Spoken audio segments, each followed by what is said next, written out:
Allez,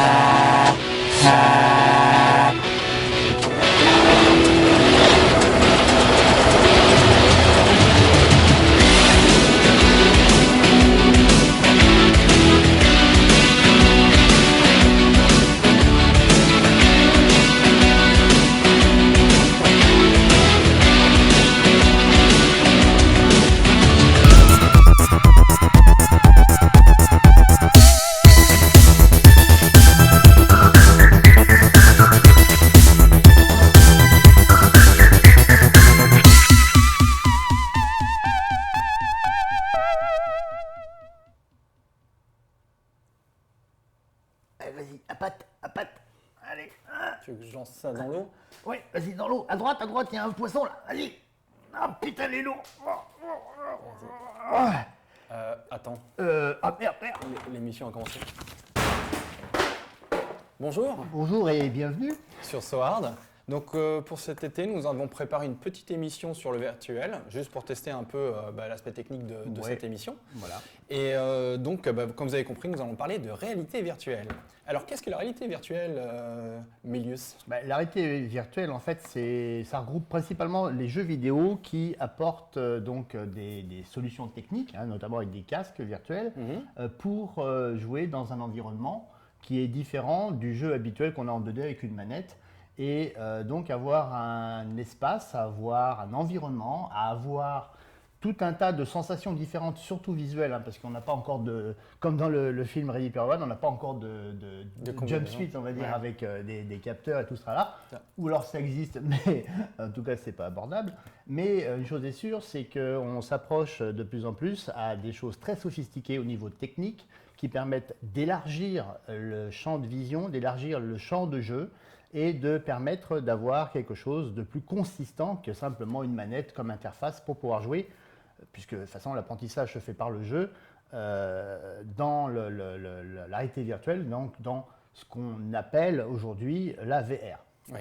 Alors, la VR, ça n'a pas toujours été le casque. Là, on va parler des casques virtuels, parce qu'aujourd'hui, on revient avec la réalité virtuelle avec les casques. Mais la réalité virtuelle, comme tu disais, c'est interagir dans un univers qui n'existe pas réellement, qui est fait de 1 et de 0. Et donc ça existait déjà à travers des softs comme Second Life, comme Fortuit, pardon. Non, c'est Fortnite. Fortnite. Alors, en fait, dans l'idée de la réalité virtuelle, on va aussi apporter la possibilité de retrouver une communauté, hein, avec qui on partage quelque chose, comme World of Warcraft par exemple, comme Fortnite pour les plus jeunes qui jouent énormément à ça. Moi, je vois mon gamin qui a également une chaîne sur Twitch qui s'appelle Bozobito, il passe sa vie là-dessus, mais au moins, quelque part, il retrouve ses petits amis, ses petits camarades. Ils se font la guerre, ils se tirent dessus, ils construisent des trucs, mais quelque part, ils sont dans une autre réalité qui est, elle, virtuelle, sur un écran 2D, avec une manette, et qui lui permet finalement d'avoir une vie sociale un peu différente de celle que ses parents aimeraient avoir, hein, mais une vie sociale quand même, dans une réalité qui se trouve être donc virtuelle. Alors, est-ce que les réseaux sociaux sont des mondes virtuels? Quelque part, on peut assimiler ça à une réalité virtuelle aussi, puisque derrière le mot réalité virtuelle, il y a également la notion de pseudonyme, la possibilité d'être autre chose que ce que l'on est physiquement tous les jours, hein, un avatar également. On le voit dans le film Ready Player One, hein, le truc de Steven Spielberg, d'après le roman de Ernest Cline ou un truc comme ça, que finalement dans l'Oasis, hein, c'est l'environnement dans lequel ils vont évoluer dans tout le film en fait, ils ont l'envie d'apparaître selon leurs envies justement, et non pas forcément d'être le facteur, l'ouvrier, mais peut-être, je sais pas moi, Goldorak ou Hulk. Hein. Donc tu viens un peu ce que tu aimerais être, ce que tu ne peux pas être dans la réalité. C'est ça. Alors, la réalité virtuelle, évidemment, donc ça existe depuis un moment, à travers les jeux vidéo, même 2D tout simplement, on est dans une réalité virtuelle. Mais aujourd'hui, ce qui est intéressant, c'est qu'on essaye d'augmenter les sensations, donc l'immersion. Et c'est vrai que les casques virtuels, aujourd'hui, permettent cette immersion. Donc, moi, je voulais commencer avec déjà la stéréoscopie. Donc, la stéréoscopie, c'est une technique qui permet de fabriquer des images relief à partir de deux images planes réelles. D'accord. Donc, ça existait avec beaucoup de systèmes. Alors, on connaît ce système qui permet d'avoir un œil dans le bleu, un œil dans le rouge. Donc on fabrique une image, avec deux images avec des tracés bleus et rouges, on arrive avec deux images qui donner sont une illusion transposées l'une par rapport à l'autre, on a l'illusion d'avoir un effet de relief et donc d'avoir une autre sensation que simplement de voir une image 2D sur un écran. Alors on a eu ça depuis très très longtemps, ça remonte peut-être au XVIIIe siècle, même voire XVIe siècle, un truc comme ça, où le système était tout simplement oculaire, où on avait deux images qui étaient pointées, plus des lentilles, on verra, c'est des lentilles de Fresnel qui sont aussi utilisées dans les casques VR, qui permettaient de voir des images en relief. Dans les années 80, il y a eu des consoles de jeux, alors je ne sais pas si c'était Famicom, la Famicom avait des lunettes qu'on pouvait brancher, et en fait on avait deux petits écrans LCD en face des yeux, et on avait des écrans qui s'allumaient et qui s'alternaient très vite, avec des images qui avaient des angles différents de la 3D, et du coup on avait une sensation de relief aussi. Ouais. Donc ça existe depuis longtemps. Je pense qu'on a toujours essayé de faire quelque chose de différent pour pouvoir avoir encore plus au niveau immersion, comme tu disais tout à l'heure. Là, en termes d'immersion, on fait un écart par rapport aux jeux vidéo. Moi, je suis allé avec la famille à Europa Park, par exemple. Europa Park, vous avez les manèges, tout ce qui est les grands 8, les trucs comme ça. Vous pouvez les faire avec un casque comme celui-ci, qu'on vous prête. Vous mettez dedans donc un téléphone qui vous est fourni également. Et vous vivez, j'ai bien dit, vous vivez le manège avec un film en fait. Et dedans, il y a d'autres images. C'est-à-dire que vous avez la sensation physique du mouvement, le déplacement, la chute, la montée, la vrille, ce que vous voulez, mais réellement, vous voyez une autre scène. Vous avez une autre réalité visuelle par rapport à celle que vous avez au niveau sensoriel. C'est assez bluffant. Ouais. Donc tu as un vrai parcours de montagne russe. Voilà, un physique avec des rails, des chariots, tout. Et ensuite tu as un film qui correspond au même… C'est ça, qui est mis en synchro pour tous les passagers qui ont ce fameux truc. D'accord, et du coup c'est parfaitement synchronisé. C'est parfaitement synchronisé. Quand ça descend, vous vomissez pareil. C'est vraiment… et du coup c'est quoi? C'est des images réelles ou c'est de la synthèse? C'est des images d'un dessin animé. Donc, d'accord, donc tu vis voilà, un en dessin fait, animé. Un peu comme Zombilenium dans l'esprit du dessin, le passager qui est équipé donc de ce truc-là va avoir un film qui va se dérouler devant ses yeux, et pour que ce film soit encore plus bluffant, en fait, il vit l'activité du film. Alors là, ce qui est intéressant dans ce type d'expérience, c'est qu'on vit, c'est-à-dire que le cerveau a juste la vue qui n'est pas réelle. Enfin, c'est ce qu'il voit n'est pas réel. Enfin, c'est pas réel. C'est un film. Voilà, par contre, toutes les sensations… C'est une projection. Alors, dans ce cas, on a aussi… donc, on ressent les mouvements, l'air, etc., la pesanteur, etc. Exactement. Donc là, c'est vraiment l'expérience… Alors, quel sens a ce genre d'expérience? C'est juste… C'est sympa, il faut savoir quand même qu'Europa Park, c'est un très joli parc. Je vous conseille d'y aller d'ailleurs, c'est un peu chiant pour y aller parce que c'est en Allemagne, tout ça, il faut faire les cheveux. Mais au niveau expérience, on se retrouve avec quelque chose qui est du jamais vu en fait. On a le cinéma où on se retrouve avec des chaises qui gigotent, de l'eau qui était projetée au pif, du vent, machin, bidule, voire les cartes à gratter avec des odeurs. Je ne sais pas si tu as connu ce genre de blague. Non. Oui. C'est pas le Rocky Horror Picture Show, on se lançait du riz plein le pif. Mais là, le manège se trouve être augmenté par l'adjonction du film. Et donc, le film en même temps, il se retrouve augmenté par l'adjonction des sensations du manège. D'accord. Donc du coup, il y a une tonne de choses qui sont sorties. Donc tu as parlé de ce casque, alors c'est Gear VR, c'est Oculus. C'est Oculus. Alors, on va vous présenter beaucoup de casques aujourd'hui VR. Ils sont tous de la marque Oculus quasiment. On n'a pas fait exprès, il s'est arrivé que les prêts et ce qu'on avait c'était ça. Donc là ça c'est un casque, tout simplement avec un système de lentilles, une lanière pour mettre autour du crâne comme ça. Et puis, tu as le cache devant qui est on a cache devant et puis pouvoir mettre le téléphone. On met un téléphone là-dedans, un téléphone portable, on le glisse, pac. Alors l'inconvénient de ce genre de produit, c'est super pour avoir une initiation à la VR. Donc si on veut s'initier à la VR pour pas très cher, parce qu'on trouve ces casques pas très chers maintenant. Il me semble dans les 60 €, quelque chose comme ça. Ouais, peut-être même un peu moins. Je crois que j'en ai un ici, pareil. Alors ça c'est… Donc ça je trouve ça, je suis sûr que je trouve ça à 10 balles sur… un Gear VR. Donc là c'est pareil, on peut… Donc effectivement… Ça, à mon avis, tu te trompes, c'est un casque pour faire du ski, ça. C'est aussi un casque pour faire du ski, mais si vraiment vous voulez vous planter, Ouais, c'est bien avoir parce la vraie on ne sensation voit du absolument crash. rien. Voilà. C'est-à-dire qu'on ressent le crash, mais on ne le voit pas. Donc pareil, on glisse le boîtier là, on a des petits réglages voilà, pour régler les lentilles à ses yeux, etc. Et on a même un petit chiffon pour les nettoyer. Bref. Donc l'avantage de ça, c'est que ça permet de s'initier à la VR. Par contre, l'inconvénient, c'est que c'est fait sur des smartphones. Et les smartphones, bon, à chaque fois qu'on va vouloir changer l'application, on va être obligé d'enlever le smartphone, de double-cliquer, etc. Ouais, il n'y a pas la possibilité de rester dans l'environnement pour pouvoir naviguer, pour pouvoir évoluer, faire quelque chose, changer finalement de contexte tout en restant dans une réalité virtuelle. Donc au niveau application, on va surtout avoir des applications très limitées. On va donc pouvoir voir une vision à 360 degrés. Donc ce qui se passe, c'est que les jeux, en général, le gameplay, c'est je fixe un objet et au bout d'un certain nombre de secondes, alors j'ai un pointeur sur l'écran qui est souvent au centre de l'image. Et quand je place sur ce pointeur, quand je pointe ce pointeur sur un objet, au bout d'un certain temps, au bout de 2-3 secondes, le système dit voilà, il veut sélectionner cet objet. Ouais. Donc on peut faire des exercices de tir comme ça. Voilà, on se concentre 2 secondes sur un truc, ça tire, etc. Après, on peut regarder des films en 360 degrés. Donc pareil, on va tourner la tête avec ces casques, ça va très bien marcher. Par contre, dès que vous voulez changer d'application, il faut retirer le téléphone, le smartphone, rouvrir l'application. Et puis surtout, les plateformes, ils n'ont pas été pensés avec des manettes. Alors, il existe des manettes qu'on peut connecter sur un smartphone, mais l'inconvénient, c'est que comme ce n'est pas une configuration par défaut, c'est assez marginal. Le problème, c'est qu'il y a très peu de jeux qui marchent avec des manettes, finalement.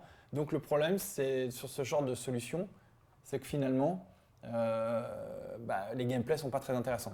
C'est marrant. Voilà. C'est vrai que dans le cas du Gear VR, là, on avait acheté ça parce qu'on avait trouvé ça rigolo de mettre le smartphone. Et la première application bluffante, en fait, c'était justement un manège, un grand 8 virtuel. Donc vous vous trouvez assis sur votre chaise bêtement à la maison et vous regardez tout autour de vous. Et le mouvement visuel, en fait, vous fait percevoir, si on peut dire ça comme ça, l'impression de faire le manège en question. Même si c'est complètement faux, mais c'est bluffant parce qu'en plus de ça, comme le niveau de rafraîchissement et la qualité de l'image sur un smartphone, c'est assez dégueulasse, vous avez vite fait l'envie de vomir. Alors justement, ce qu'on va voir, on va passer sur un peu la technique, rapidement, comment ça fonctionne, un casque de ce type. Donc là, on place un écran qui est notre smartphone.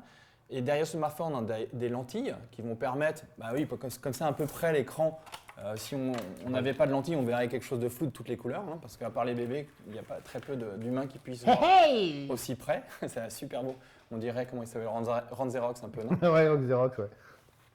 Ou tu sais, les trucs pour quand tu es dans les lieux de touristes, pour regarder les paysages. T'en as sur l'Empire State Building. C'est ça. Ouais. Vas-y, mets-toi comme ça. Tu peux mettre 2 euros, s'il te plaît, parce que sinon je vois que dalle. Allez, fais voir. Allez, con. Bref.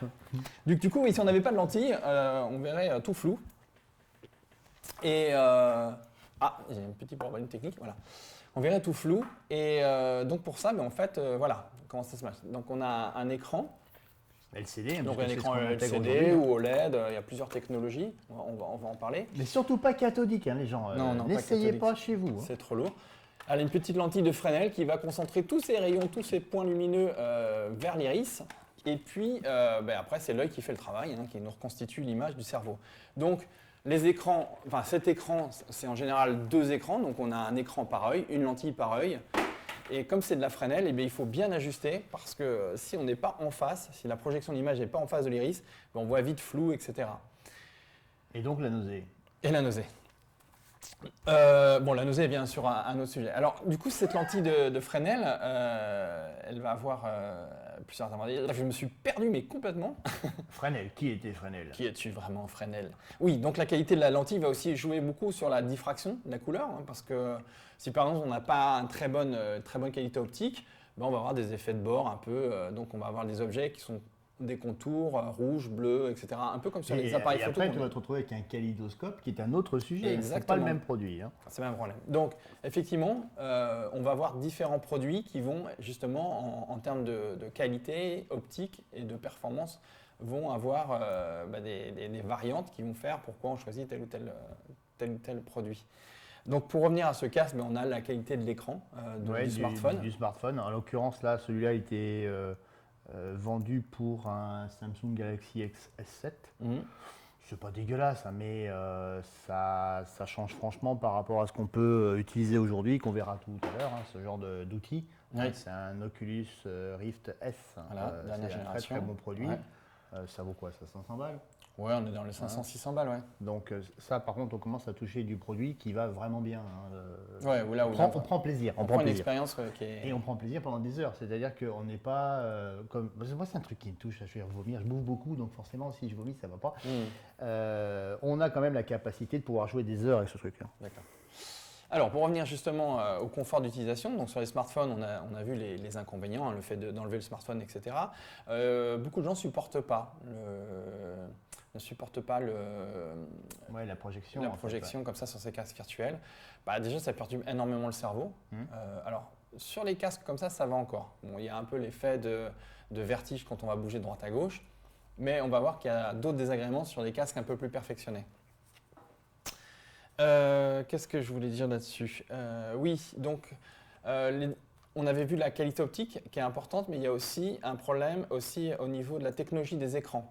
On va voir qu'il y a plusieurs types d'écrans. Donc là, voilà, Ouais. un écran LCD ou un écran OLED, ce sont des micro LED, enfin des micro LED qui vont donner des couleurs rouge, vert, bleu, parce qu'à travers le rouge, vert et bleu, on arrive à produire toutes les lumières, Voilà, on toutes les synthétise couleurs. Pardon. l'ensemble des couleurs que l'on peut percevoir avec l'œil humain. Oui, Et les différentes technologies amènent un confort visuel ou pas. Alors ces matrices qu'on a vues là, si on peut les revoir, donc sur ces matrices, on voit qu'il y a différentes organisations de ces pixels en fonction des technologies. Mais ça, on peut le voir réellement sur un écran. Si vous prenez une loupe, vous regardez votre écran de smartphone ou de votre télé, vous pouvez voir ces matrices. Et ces matrices, on le voit, elles sont organisées un peu comme des nids d'abeilles, on dirait un peu des nids d'abeilles. Donc il y a une notion de grille qui est présente quand on fait un zoom là-dessus. Alors le truc, c'est comme l'écran est assez proche des yeux et qu'en plus la lentille approche quand même, donne du détail sur cette matrice. Le rapprochement visuel. Donc on peut avoir effectivement un ressenti d'affichage de grille, c'est-à-dire qu'on va voir une image, mais on va la sentir dans une grille. Oui. Alors c'est pas quelque chose, alors on en parle souvent de cet effet grille, il n'est pas hyper dérangeant, c'est-à-dire qu'une fois qu'on verra que les casques sont très immergents, je veux dire, quand on met un casque, la première fois, un bon casque virtuel, bon, on est dedans. Hein. Enfin, tout de suite, on est. L'aspect immersif est. Après, je pense qu'une fois qu'on a dompté un peu la bestiole, etc., qu'on commence à être à l'aise, effectivement, l'œil va commencer à faire des remarques sur ce qu'il voit, et notamment cet effet de grille peut être présent sur certaines technologies. Donc ça, on verra ça plus tard. Et puis, autre chose, c'est que la lentille de Fresnel, c'est bien, mais ça a un effet de bord, c'est que quand on a des forts contrastes, c'est là qu'on le perçoit énormément. C'est par exemple, vous avez un fond noir et vous avez un texte en blanc, on va avoir des images fantômes, des reflets. C'est ça. Donc ça, c'est un peu les petits soucis entre guillemets techniques aujourd'hui sur le VR. Et donc du coup... ça, c'est la sensation de confort en fait. C'est ce qui va amener un produit à se vendre bien ou pas. Moi, j'ai essayé, je vous disais tout à l'heure, la VR avec l'Oculus Gear là. Je me sentais pas à l'aise. Maintenant, en passant sur le Rift et sur le Rift S, le confort visuel est quand même vachement amélioré et on peut jouer, comme je disais à l'instant, jouer des heures. Pas forcément jouer, on peut également évoluer dans différents mondes. L'application ou le logiciel, ça dépend comment on veut l'appeler, qui est fourni avec, vous permet de remodéliser un peu votre appartement pour recevoir des copains virtuellement chez vous. Quoi. Ou peut-être des voleurs même qui vont visiter. Les notions de room qu'on a connues sur les forums, les choses comme ça, là on l'a carrément, on a vraiment une pièce à nous dans ce genre d'environnement. Sur quoi je voulais continuer là-dessus, sur la partie technique, bon bah voilà, on a fait un peu le tour. Bon, il faut savoir qu'au niveau partie technique, aujourd'hui sur le marché, il y a la possibilité d'avoir des trucs pas trop chers, hein, on l'a vu, hein, dans les 50-60 balles peut-être, des produits autonomes comme l'Oculus Quest, qui lui en plus de proposer donc, des images comme on a en termes de qualité, qui lui aussi est capable de détecter le déplacement de la personne qui joue, et d'avoir finalement, en plus du visuel, Une dimension supplémentaire. la dimension du déplacement dans un jeu, dans un truc d'aventure, n'importe quoi. Hein. Alors que si vous considérez, là on l'a sur ma droite, un PC standard, enfin un PC standard, c'est encore une blague à 2000 balles. C'est hein, gamer. J'ai intérêt à mettre la carte, le truc, le machin, puis toutes les farandoles pour faire joli.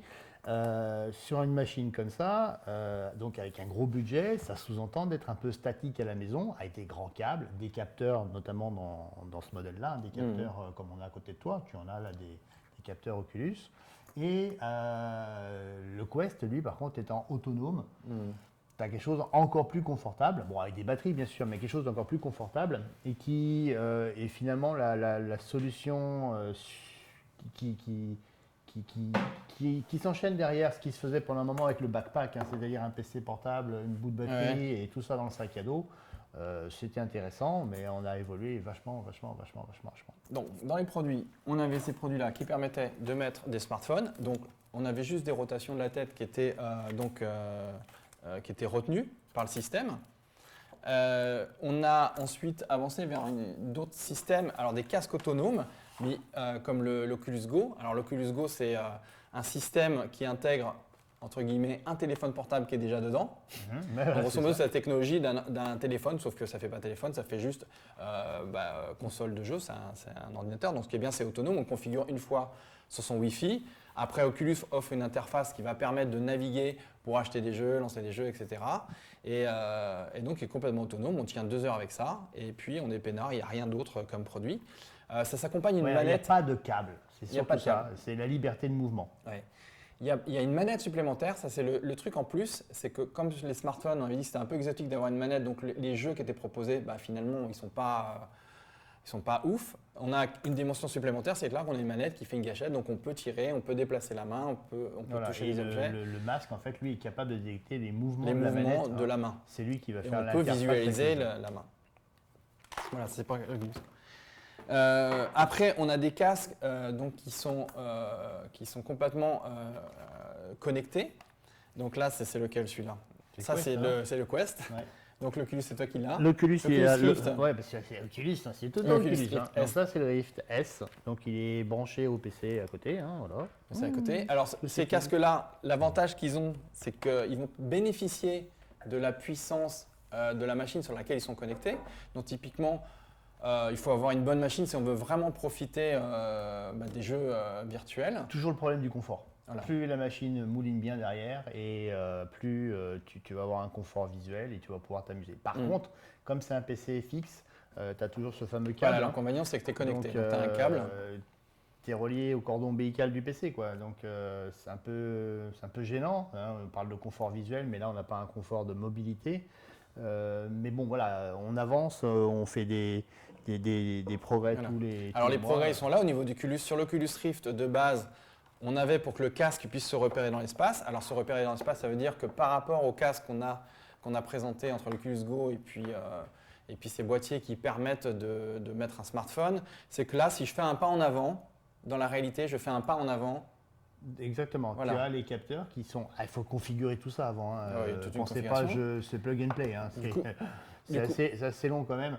Mais une fois que c'est configuré dans l'environnement de jeu dans lequel vous allez évoluer, vous pouvez avoir une liberté de mouvement sur, on va dire quoi, 3 mètres carrés, ce qui n'est pas dégueulasse. Ce qui est pas mal, ouais. Hein, et vous pour se battre à l'épée, c'est pas mal. Pour se battre à l'épée, c'est pas mal. Il y a un jeu que j'adore qui s'appelle Beat Saber. C'est bien, c'est super bien, c'est très prenant, c'est rythmé. Ça permet vraiment de croire qu'on fait du sport. Et en tout cas, on a chaud, puis après on va boire un coca ou deux, hein, mais l'avantage du truc, c'est que c'est entraînant. C'est entraînant et c'est pas un produit, enfin en ce qui me concerne, hein, c'est pas un produit que j'ai acheté en me disant ouais, je vais jouer un peu, et puis c'est comme tous les jeux sur console en fait, quand je les achète, je joue un peu, puis au bout d'un moment, très rapidement, ça me lasse. Là, je suis pas encore lassé de ce truc-là.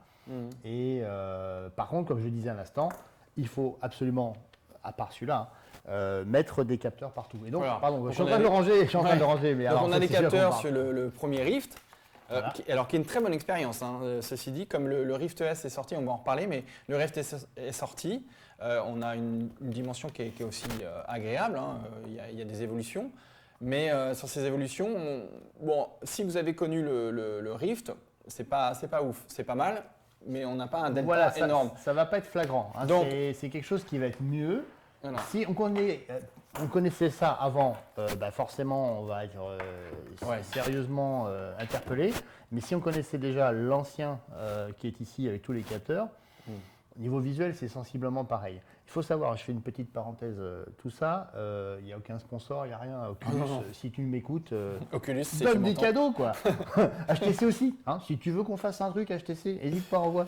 Voilà. Oui, donc l'Oculus S, donc lui, il se détache des capteurs pour pouvoir se repérer dans l'espace. En fait, le capteur se fait à travers de caméras qui sont placées ici, et la référence dans l'espace, c'est les manettes qu'on a dans les mains, Qui sont ici. Voilà. Donc, qui sont de nouvelles manettes.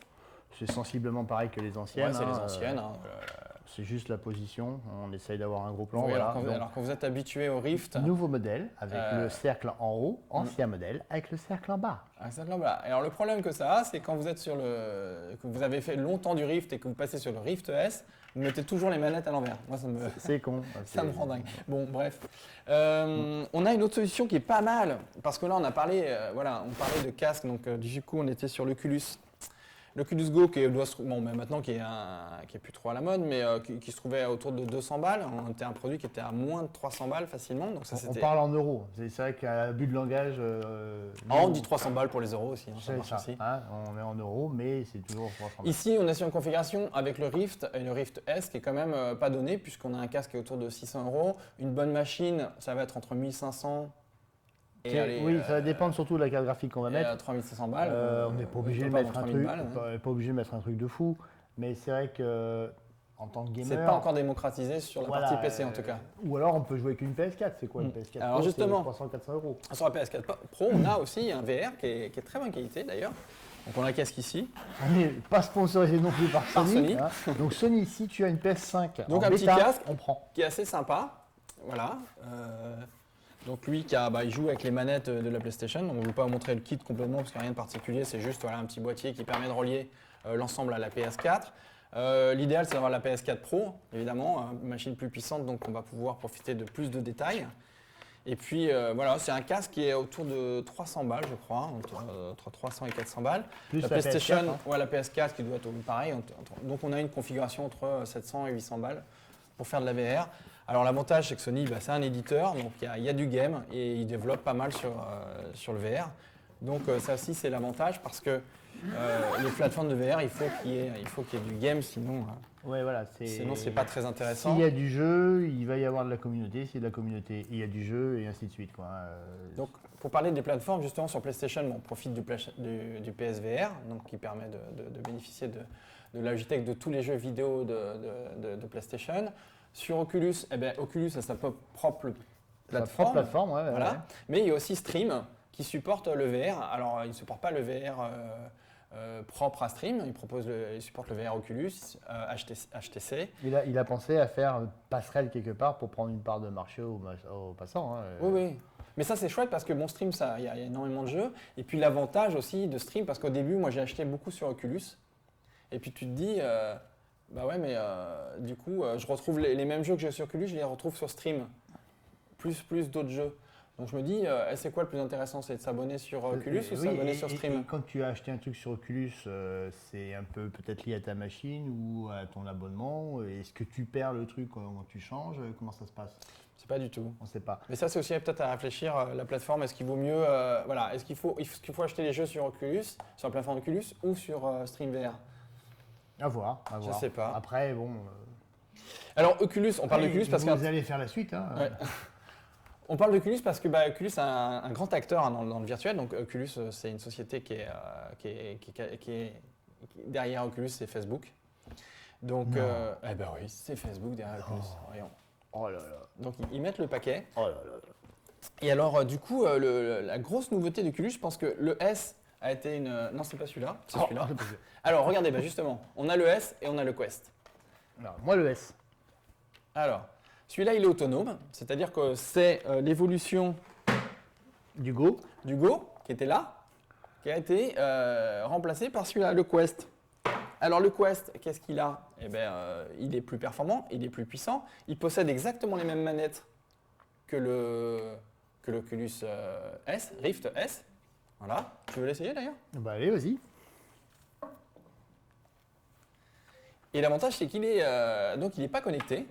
Alors évidemment, en termes de puissance, on n'est pas sur l'Oculus S, puisque l'Oculus S repose sur un PC. Mais on a un bon niveau de détail, on a vraiment des jeux, on retrouve énormément de jeux de l'Oculus. Ça marche pas? Peut-être qu'il n'est pas allumé, faut voir. Je l'ai entendu chouiner, donc il doit... Alors, ça donne quoi? Il a une autonomie de 5 10 minutes. Non. Non. Donc il faut le pack de batterie dans On me le l'a dos. prêté, c'est un prêt. Je remercie d'ailleurs Paul Mignot. Alors, ah oui, c'est ça qu'on n'a pas dit, c'est que sur le, sur l'Oculus, alors ça fait bizarre de parler comme ça. Oui, mais nous te voyons. Alors, sur l'Oculus Rift de base, il y a des petits écouteurs qui sont déjà fournis. On peut évidemment brancher un autre casque. Sur l'Oculus Quest et l'Oculus Rift S, on a ce qu'on avait déjà sur l'Oculus Go, c'est-à-dire qu'on a le son qui part de là et qui arrive dans les oreilles. Et ce qui est assez agréable, c'est qu'on entend le son du jeu, mais aussi je peux discuter avec Oculus. Voilà, on n'a pas de coupure complète. Voilà, tu peux discuter avec Milus. On n'a pas de coupure complète avec l'environnement réel dans lequel on est. Alors que dans le cas des écouteurs, comme on a sur celui-là, je ne sais pas si on le voit bien, peu importe. Alors, attendez, je vais c'est des petits écouteurs. C'est bien pratique par contre pour l'environnement alentour. C'est-à-dire que nous, on entend bien la musique, on entend bien le jeu, mais maman à côté, elle peut regarder sa télé, elle n'est pas dérangée par le truc. Je vais te faire découvrir l'Oculus Quest parce que tu as essayé l'Oculus Go. Ouais. Et tu vas voir, c'est assez impressionnant parce qu'on a une qualité graphique et on retrouve l'environnement qui existait sur... Alors, ce qui est assez puissant, c'est que là, mes mains sont dans la vie réelle. Ici, j'ai des manettes. Et bien que je ne les vois pas physiquement dans le monde réel, je sais où elles sont parce qu'elles sont matérialisées réellement. C'est-à-dire que lui, il ne voit plus le monde réel avec son casque, mais il voit les manettes, elles sont visibles sur la table. Et là, je suis dans une pièce qui est bien sympathique. Alors, qu'est-ce que tu en penses de QQS, là, déjà, juste en le mettant sur les yeux? Déjà, je ne suis pas tiraillé derrière avec le fameux fil que j'ai sur l'Oculus Rift d'habitude. Alors, ce qui est chouette, en plus avec l'Oculus Quest, c'est que avec les autres qui ont un câble, on est limité par la longueur du câble, donc l'espace de jeu qu'on se fait, tu disais, c'est 3-4 mètres carrés, ce qui est pas mal. C'est pas mal, hein, je veux dire. Mais là, avec l'Oculus Quest, on a, si on veut, on peut définir comme limite un terrain de foot. Et ça devient super intéressant parce que du coup, on peut faire des jeux, on marche vraiment dans un espace très grand. Donc ça, c'est chouette. Alors par contre, un petit détail, tu vois, dans le cas de celui-ci, tu ne peux pas voir ce que je fais. Tu n'as aucun retour, toi, pour te rendre compte que... Alors si, normalement, c'est juste que je vais vous avouer, on voulait faire une émission test avant de démarrer l'émission parce qu'on va vraiment démarrer en septembre des vraies émissions un peu plus construites. Elles sont bien, nos émissions. Elles sont très bien, mais elles seront encore mieux. Et qu'est-ce que je voulais dire? C'est que oui, normalement, il y a possibilité de streamer ce qu'on voit là sur un iPhone. Après, si j'avais pris une prise adaptateur pour la mettre sur du HDMI, j'aurais pu effectivement montrer ce que tu vois. Mais là, dans cette petite prépa un peu rapide… Ça, on pourra le vérifier avec le PC à côté. Si oui, avec le PC, on va vous montrer, mais ce que ça donne. Mais alors, moi, je voulais te montrer ce produit parce que toi, tu connais déjà le… Et que jouer à Beat Saber, dis donc. Oui, je connais. Oui, mais franchement, ça donne envie de… Ça donne envie? Mais excusez, je joue un petit peu. Alors Beat Saber, vous connaissez certainement, mais le principe, ça s'inspire un peu de Guitar Hero et tous ces jeux-là. C'est-à-dire que, l'avantage, c'est qu'on a des sabres laser. Tu peux pas baisser le son. Aïe, merde! Il a tapé sur son PC. Voilà. Alors ça, c'est le gros défaut, justement, des… Parce que réellement, il y a quand même du matos autour de moi. Autour de moi, il n'y a rien, évidemment. Le monde réel et le monde virtuel. Moi, j'ai smatché au ping-pong plusieurs fois mon plafonnier. Ouais. Et même une fois, j'ai fini en me battant dans un jeu de combat. Comment il s'appelle ce jeu? Je vais pas m'en souvenir. Vader? Non. Bref, à un moment, j'ai mis un coup de matraque à un robot en face de moi, mais j'ai tapé sur mon écran. Ouais, enfin, c'est pas ce que ta femme m'a dit. Maintenant, c'est ma femme au tribunal, tu pourras essayer de tenter de faire le truc, mais… Vous comprenez, monsieur le juge, j'ai pas frappé ma femme, c'est Beat Saber. Est-ce que c'est recevable? À voir. Je pense qu'il faut s'intéresser à ça au niveau juridique. Alors justement, par rapport à ces soucis, le casque Rift S et l'Oculus Quest permettent donc de basculer dans un mode qui permet de voir. Ah oui, ça c'est sympa. Ouais, Ça, c'est on peut vraiment voir le très, monde très réel, sympa. c'est-à-dire qu'on a les caméras qui nous permettent de voir ce qu'il y a autour de nous. Donc ça permet par moment, quand on est un peu désorienté dans un jeu, paf, de rejeter un œil, ah ouais, je suis là, et pas être obligé de soulever le Ouais, casque. parce pour que savoir où là, on se tu rigoles, mais tu te promènes, tu traverses la rue pour trouver du boulot. Tu te fais écraser. trouve. Ah ouais. Pour la vraie vie, par contre. Hein. Alors, on parlait de problème d'inconfort. Alors, le problème d'inconfort dans le casque virtuel, et c'est là où on va faire un point, c'est typiquement sur l'expérience personnelle. Hein. S'accommoder au casque VR, bon, ça prend quelques semaines. C'est vrai qu'on a un peu la nausée. La première fois, je t'avais fait essayer. C'est Un jeu de voiture sur la PS4. Tu Exactement. avais eu la bonne idée de mettre un ventilateur pour que je sois bien. Au début, refroidi. j'avais mis un ventilateur pour ajouter un peu une dimension de vitesse. Et puis, quand j'ai coupé le ventilateur, tu as eu la gerbe. Ah bah j'ai été malade pendant au moins un quart d'heure. Hein. Voilà. Bon, j'ai pas vomi, hein, on s'est retenu. Alors, Chez tant les qu'on amis. est sur des jeux où on est statique, c'est-à-dire que c'est nous qui nous déplaçons, typiquement on joue au ping-pong, il y a une table, j'ai une raquette, pang, pang, pang, je joue, je m'avance, je me déplace, Alors, ça se passe très bien. Et tu peux jouer avec un ami à distance, c'est-à-dire que, comme on le disait tout à l'heure au niveau de l'aspect communauté, moi je vais jouer au ping-pong, je suis dans ma maison, lui il joue au ping-pong dans sa maison, mais en fait on est sur la même table tous les deux, quelque part dans la réalité virtuelle. Quoi. Mais je reviendrai sur le jeu de ping-pong, c'est quelque chose d'intéressant, mais ce que je voulais revenir sur le problème de confort, c'est tant qu'on est dans ce type de jeu où c'est nous qui induisons les mouvements de déplacement du corps, c'est-à-dire c'est parce que je fais un pas et que j'avance, tout se passe bien. Là où ça devient compliqué pour le cerveau, c'est quand le mouvement qu'on réalise dans le monde virtuel, c'est pas celui qu'on a choisi. Typiquement une voiture. On se déplace en voiture, là on va avoir la sensation d'avoir envie de vomir parce que le cerveau ne comprend pas. Le corps ne ressent pas de l'accélération, il ne sent pas des mouvements de la gravitation, etc. Il n'a pas l'accélération, il n'a pas tout ça. Donc du coup, à un moment, le cerveau manque d'informations. Voilà, le cerveau, il n'aime pas ça du tout. Et là, on a vraiment un problème d'inconfort. Évidemment, on parle de, oui, pour que ça soit confortable pour l'œil, pour les yeux, il faut que la fréquence d'image soit élevée, etc. Oui, c'est vrai que plus on a une fréquence élevée, plus on a une image nette, mieux c'est, plus on a une immersion. Mais ça ne règle pas le problème de ces jeux où on ne maîtrise pas le déplacement. Même on a des jeux où on peut se déplacer, avancer avec la manette, comme on le fait dans les jeux vidéo 2D. Bon, ça se passe très bien sur un écran 2D, mais quand on met les manettes et qu'on se dit, tiens, j'avance d'un coup, comme ça, là, c'est un peu comme si tu étais sur un tapis roulant et qu'il y a un mec qui le pousse à un moment. Donc, voilà. tu sens le mouvement et en même temps, tu as un effet de gerbe. Tu n'as pas l'appréhension de l'accélération au moment où tu te déplaces. Voilà, c'est que tu ne comprends pas. Le corps a une information d'accélération, mais le corps ne ressent rien. Ouais. Et ça, c'est très perturbant. Et c'est pour ça que souvent, dans les déplacements de jeux, dans les jeux VR, ce qui se passe, c'est qu'on se déplace par palier, tac, tac, tac, et avancer, tac, tac, ce qui est beaucoup plus facile pour le cerveau. Voilà. Et ça, même avec l'expérience, c'est difficile à s'adapter, c'est-à-dire à faire disparaître ce côté de, on va dire, le mal du VR.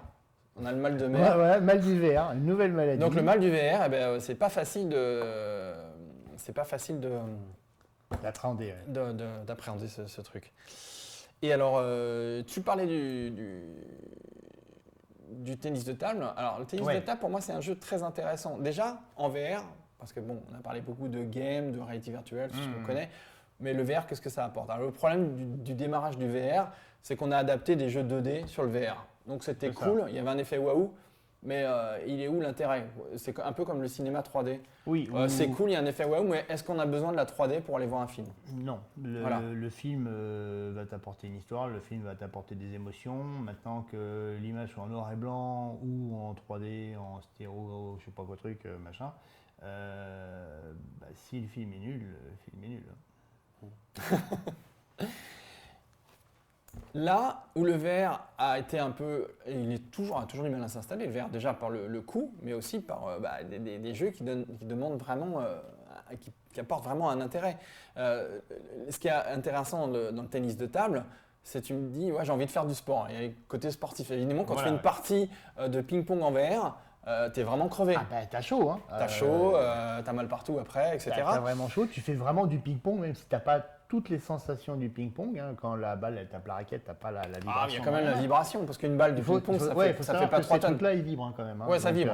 Non, moi je trouve qu'au contraire, le retour de force est sympathique aussi. Non, mais je trouve que c'est une bonne idée. Au Mais contraire. franchement, ouais, tu as vraiment l'impression d'avoir fait une vraie partie de ping-pong, même si elle n'est pas tout à fait identique à celle que tu aurais fait dans une salle ou chez toi dans le jardin. Mais c'est quand même bien Moi, foutu. je ne suis pas tout à fait, parce que ce que j'ai trouvé, ce qui est sympa dans l'idée du ping-pong, c'est qu'une balle, ça pèse rien. Donc la vibration de la balle sur la raquette virtuelle, je trouve qu'elle est suffisante pour avoir C'est pas faux. l'émotion. Après, il y a aussi quelque chose de très performant, c'est que toute la simulation mécanique de la balle, elle est assez impressionnante. C'est-à-dire que ton cerveau, lui, il sait utiliser une raquette, utiliser une balle. Oui, tout à fait. Et par exemple, quand tu utilises le jeu de ping-pong et que tu lances la balle et que tu la rattrapes ta balle, tu la fais rebondir comme ça, je veux dire, si le jeu était mal fait, ça serait impossible de faire rebondir cette balle. Ah oui, là, je l'ai essayé. Là, c'est on très retrouve bluffant, hein. vraiment, c'est ce qui est intéressant dans la simulation, c'est qu'on retrouve vraiment les comportements de la réalité. Et alors le truc qui est sympa, moi je trouve dans le ping-pong, typiquement, ouais, bah, tu joues au ping-pong, tu peux jouer au ping-pong avec tes potes. Alors, je joue au ping-pong avec tes potes, là j'ai envie de jouer au ping-pong. T'as une raquette? Non. T'as une table? Non. Bah voilà, les mecs, vous mettez pas les moyens aussi. Non, mais là. c'est pour moi des points du VR qui sont hyper intéressants. Tu vois, moi je trouve que ce côté de pouvoir pratiquer des jeux un peu comme ça, un peu contraignants finalement, à moins que tu sois dans un club de ping-pong, mais si tu veux jouer au ping-pong avec un pote, bon, bah, le VR en 2 secondes c'est réglé quoi. T'as ta raquette, t'as ta table et puis t'es tranquille quoi. Et puis tu marches pas sur ta balle, tu l'éclates pas. C'est vrai que etc. ça fait un budget balle beaucoup moins élevé. Donc là, hein, je pense qu'il y a un jeu qui est vraiment pensé pour le VR. Un autre jeu qui s'appelle Beat Saber, donc je disais, ça reprend un peu l'esprit de Guitar Hero, tu as Tout à une fait, guitare, tu fais semblant de faire la guitare. Là, Voilà. tu as 2 sabres laser, donc un rouge, un bleu. Tu as des cubes qui arrivent en face de toi avec des flèches qui te disent la direction dans laquelle tu dois les sectionner. Donc déjà, tu vis une vie de Jedi, assez cool. C'est ça. Et tu coupes ces cubes dans le rythme de la musique qui est en train de passer. Ça, en 2D, avec une manette sur le PlayStation, ça n'a aucun intérêt. Puis Non, mais ça marche pas. Puis je vois même pas le. Non, ça sert à rien, c'est débile.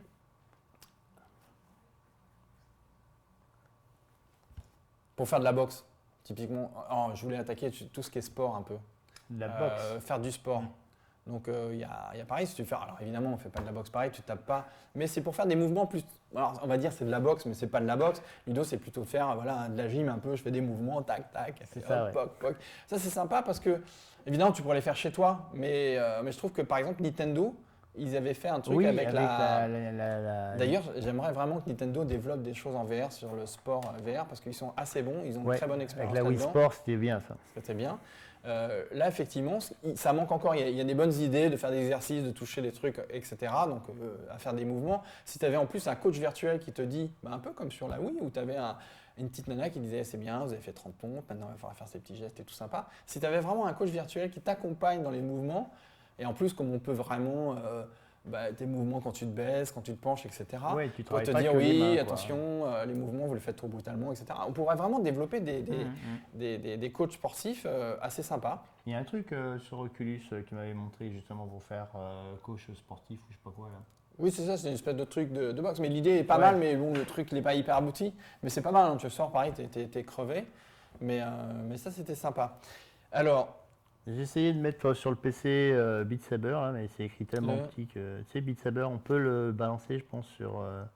t'avais un joujou à nous montrer. Ah bah alors, ce qu'on peut essayer de faire, c'est est-ce que tu essaies de te connecter sur la plateforme Oculus là, avec le Rift S, pour montrer un peu. Ouais. Bon, je pense qu'il y en a beaucoup qui savent comment ça se passe, mais là, on va voir pour ceux qui ne connaissent pas. Hop, on va tenter le truc. C'est lequel? C'est celui-là. Ouais. On va essayer de voir si on peut faire quelque chose. En Vas-y, livre. Vas-y, bon, on va basculer, tu vas nous montrer ce que tu vois un peu. Hop, Alors ça, c'est ton PC. hop là. Bonjour. Ok, t'as les petites manettes. Excusez-moi les copains, je m'équipe. Donc, alors c'est une bonne manette ça ouais. C'est une bonne manette. C'est plus, on en a. Bon, avec j'ai tous pas ces d'image, casques et j'ai toutes pas de ces son manettes. par contre. Hein? J'ai pas l'image. T'as pas l'image? Non. C'est beau la techno. Ah putain, elle est toujours emmerdée par le matos. hein. Mm. Il y a quelque chose à faire ou pas T'as là lancé Oculus, ouais? Bah oui, Ouais, c'est ouais, bon. j'ai lancé Oculus. Ouais. Oh là là. Bon, ça marche très très bien, le Eh, VR. N'achetez pas, hein, les mecs, ça marche pas en fait. Ça coûte 600 balles. hein. Putain, $1 million et ça marche toujours pas. Faut appuyer sur un bouton? Non. Oh, allez, madame. Ah bah c'est beau la techno. Bon, bah c'est dommage. Bon, bah, c'est dommage. Bon, c'est Vous avez vu pas Windows? machine. C'est pas mal du tout. Ouh, Windows, c'est magnifique. Alors. Bon, moi sur ce PC, il a un problème depuis le départ. Non, il n'y a pas de problème, il marche très bien, mais avec D'accord. l'autre casque en fait. Oui, bah, on remarque qu'on peut peut-être essayer avec l'autre. Ah oui, mais on n'a pas les capteurs. D'accord, laisse tomber. Ça sert à rien. Donc voilà, je pense qu'on a un peu de tour. Alors, bon, l'évolution du VR. Donc pour moi, le VR, ça commence, voilà, on commence à rentrer sur des technologies vraiment intéressantes. Je pense qu'on parlait du Rift, mais le Rift Est ou le Quest sont vraiment là pour le coup. Je pense que vous pouvez acheter, vous allez vraiment vivre une super expérience. Et puis, c'est pas le truc qu'on va ranger dans un tiroir. Enfin, si vous aimez un peu les jeux, vous allez le sortir autant que votre PlayStation, etc. Il y a vraiment des super moments. C'est très sympa. En termes de qualité, bon, tout à l'heure je parlais de l'effet grille. Tout ça, ça tend à disparaître. Alors, on a des différences de technologie. Sur l'Oculus Rift et l'Oculus Quest, on est sur des écrans OLED. Ouais. Alors, c'est des écrans très lumineux, très contrastés, qui est très agréable. Ça permet une immersion vraiment très très agréable. Un autre truc à préciser, là on n'en parle pas, mais c'est on est vieux, on a des lunettes. T'es pas obligé toi de mettre. Toi, regarde, salaud. Alors, tu peux mettre tes lunettes et tu peux ne pas les mettre. Ça marche aussi. Ça marche aussi, donc c'est quand même assez fabuleux Ça, parce c'est bien. qu'au niveau de la lentille du casque, tu arrives quand même à avoir un confort visuel, même si tu es myope ou presbyte. Alors moi, le truc que j'ai eu, les désagréments, plus avec le S qu'avec le Rift normal, c'est que j'avais beaucoup de buée. Ouais. Alors que j'en avais pas autant sur le Rift. Le Rift S, je trouvais beaucoup de buée. Et sur le Quest, je crois que je l'avais un peu essayé quand il faisait chaud. Un peu moins, mais voilà. Il fait vite chaud dans les casques VR. Ouais, il faudrait peut-être qu'ils fassent comme pour les masques qu'on utilise dans l'airsoft, de mettre un petit ventilateur dedans. Ouais.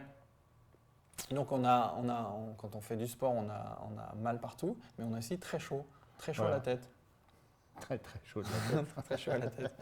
Ça, c'est le truc. Tu parlais, Oui, tu parlais de. Excuse-toi. Tu parlais de l'évolution. Qu'est-ce qu'il y a après Alors qu'est-ce qu'il y a après, évidemment, alors ça tombe. Je pense qu'en termes de gameplay, on va commencer. Alors c'est pas facile pour les éditeurs parce que les VR c'est cher, donc ça démarre pas aussi parce que. Il faut un peu de matos, parce c'est qu'il pas faut juste une acheter, manette. donc c'est pas encore démocratisé. Et puis après, il faut vraiment des jeux que tu trouves pas ailleurs. Donc c'est pour ça qu'il faut vraiment Il faut penser un les jeux. intérêt. Il faut un intérêt. Il faut penser aux jeux VR. C'est dire, ah mais attends, tu joues encore.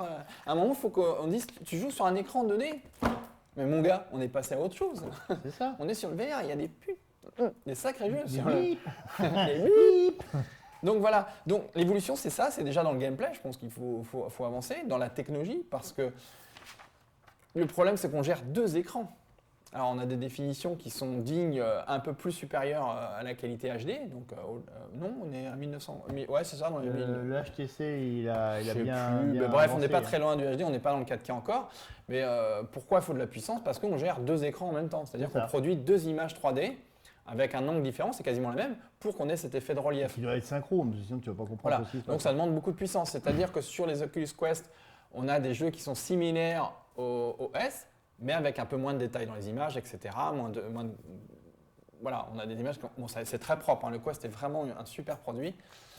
On n'en a pas parlé, mais c'est très agréable aussi. Ça commence à être très agréable pour regarder des films. Donc tu peux être simulé que tu es dans une salle de cinéma. Je n'ai absolument pas essayé ça du tout, le film. Alors évidemment, quand tu as une télé chez toi 4K, je ne sais pas si c'est un intérêt, mais par exemple, tu es dans l'avion, tu es vraiment isolé, tu te regardes, tu es dans une salle de cinéma, tu regardes ton film, c'est très très sympa. Tu peux regarder Netflix, etc. Donc ça, c'est très cool. C'est un truc qu'il va falloir que j'essaye. Ou dans le train, ou un truc comme ça, ou dans les toilettes. Oh, j'ose même pas imaginer ta réalité. T'es resté 1h30 dans les toilettes, hein. Ouais, c'est un super j'ai film. pas fini mon film. Voilà. Donc pour moi, aussi l'émission, on parlait du fait qu'on ait une vision aussi du monde réel avec ces nouveaux casques. Et là, on rentre dans un autre domaine qui est plus la réalité virtuelle, qu'on appelle la réalité augmentée. Alors la réalité augmentée, c'est d'avoir une vision sur nos montres réelles avec des ajouts de choses virtuelles. Voilà, alors typiquement, transposer des choses en plus dans ta réalité palpable, on va dire. Voilà. Alors pour moi, forcément, c'est le casque autonome, ou en tout cas sans câble, c'est-à-dire le truc. Le backpack avec le merdier derrière, mais. Donc le casque allégé, évidemment, un truc qu'on supporte très agréablement. Peut-être que ça sera des lunettes. On parlait peut-être des petits implants dans le cerveau qui te permettront d'ajouter pas mal de. Et après, sur ta carte d'identité, il y aura marqué cyborg. Mais du coup, moi j'imagine bien le truc en réalité virtuelle, on n'y est pas encore en calcul, mais tu te balades dans ta rue, Sauf que tu es dans un environnement qui ressemble à Blade Runner. C'est-à-dire que ta boulangerie, c'est une boulangerie, mais à la Blade Runner, tellement ça a été remappé. C'est ça. Les gens que tu croises dans la rue, ils ont des costumes d'extraterrestres et tout ça. Et puis, dès que tu as quelqu'un qui est dans le même jeu que toi, il a un point lumineux au-dessus de la tête. Ah, lui, c'est un ennemi, tu peux tirer dessus. Donc, tu vas te retrouver comme un gogol à tirer dans la rue. Et tu vas te faire descendre par la police parce que Castaner, il va croire que tu es un terroriste, quoi. Alors, non, monsieur, on peut pas faire ça. On peut pas. Mais pour moi, vraiment, je pense que la réalité. Voilà, c'est un passage. Cette réalité virtuelle du casque. Voilà, c'est un passage. On passe de l'écran 2D à la console de jeu vers la VR. Quand la VR va aboutir, on va glisser vers la réalité augmentée et avoir des jeux où on pourra effectivement évoluer. On sera beaucoup plus libre, un peu le Pokémon Go, mais sans l'écran, directement les lunettes. C'était rigolo le Pokémon Go, mais je pense que… Voilà, on vivait des jeux dans le réel, mais là on va les vivre avec des lunettes et en plus on va avoir des environnements qui seront pas ceux de la vie réelle et ça va être rigolo. Ouais, tout à fait. Voilà, quand tu voudras te battre avec ton ennemi, tu lui mettras des vrais pains dans la figure. Ça ira en vraie prison. Il est con, putain, on est dans le réel. Ah merde, pardon, je me suis laissé emporter. Excusez-moi, monsieur l'agent, je me suis trompé de personne. Il y a eu un bug dans la matrice. Donc, tous nos amis juristes qui nous regardent, réfléchissez à ça. Il y a un marché à prendre sur tout ce qui est législation de la réalité virtuelle et de la réalité augmentée. Sur les incidents qui peuvent en découler. Pensez à ça. C'est pas de sa faute, il était dans la réalité augmentée. C'est pas moi, monsieur l'agent, c'est Hulk qui était venu m'attaquer. Voilà. Là-dessus, je sais pas si j'ai pas grand-chose à ajouter. Donc il commence à faire faim. Il commence à faire faim. En tout cas, cette réalité virtuelle, si vous avez l'occasion, faites-le, parce qu'il y a aussi des espèces de, comment on appelle ça, pas des bars VR, ou je sais pas, des endroits. Tu as des endroits comme les laser games, les genres de choses comme ça que les gosses adorent. T'as des gosses? Ouais.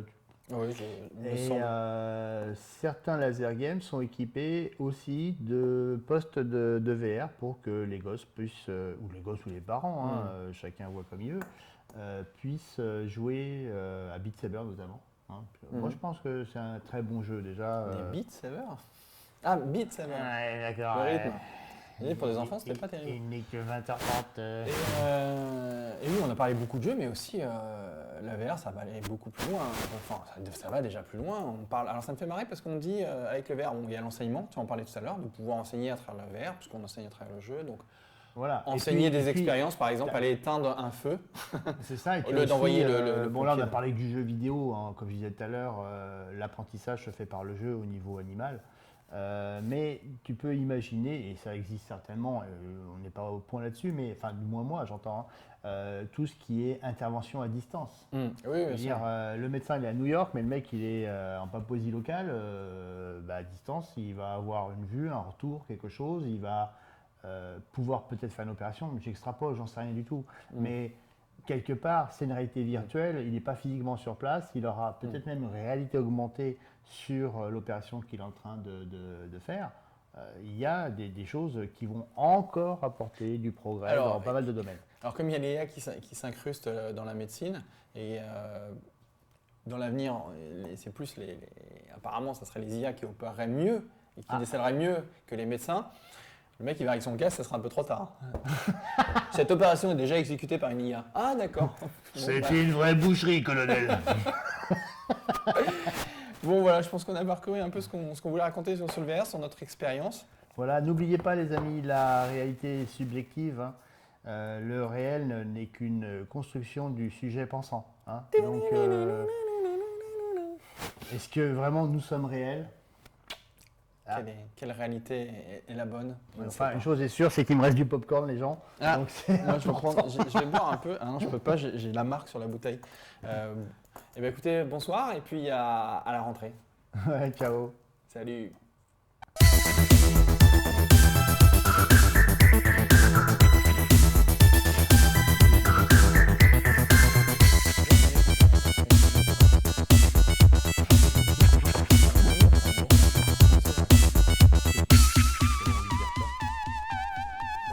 Bon, voilà, c'est fait. On peut couper le streaming.